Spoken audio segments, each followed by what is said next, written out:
In typical Rezvani fashion, everything is wildly over the top. The company plans to make just 100 examples. Rezvani has done it again. The boutique exotic car maker known for building strange fighter jet-inspired cars has released an SUV based on the Lamborghini Urus. Called the Rezvani Knight, it has all of the wacky design cues you'd expect from the California-based brand, plus up to 800 horsepower from a twin-turbo V8.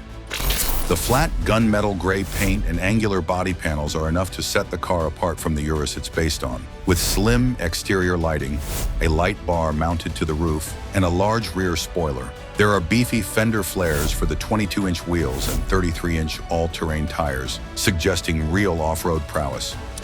The goal was to push the limits of merging aggressive supercar styling and performance with daily practicality and off-road capability, CEO Ferris Rezvani said in a statement. The Knight uses the Urus's twin-turbocharged 4.0-liter V8 tuned to up to 800 horsepower, depending on buyer preference. That's 143 horsepower over the last-gen Urus, but just an 11 HP bump from the new hybridized Urus SE. Nevertheless, Rezvani promises a 0 to 60 miles per hour time of 3.0 seconds, nearly half a second quicker than the battery-assisted Urus.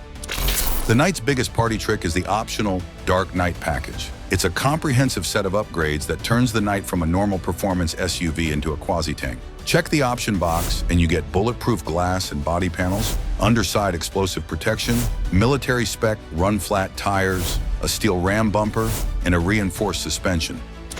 Inside, the Dark Knight package adds gas masks, a first aid kit, a pepper spray dispenser, an intercom system, and a handful of optional sirens, horns, and strobe lights. No matter the situation, this package has a solution, or in some cases, a deterrent. Like all Rezvanis, the Knight will be expensive and highly limited. The company promises to build just 100 examples, each costing $149,000 to start, and that's before adding in the price of a donor car. Factor in the Dark Knight package, and we wouldn't be surprised to see some highly spec'd Knights cross the $500,000 mark.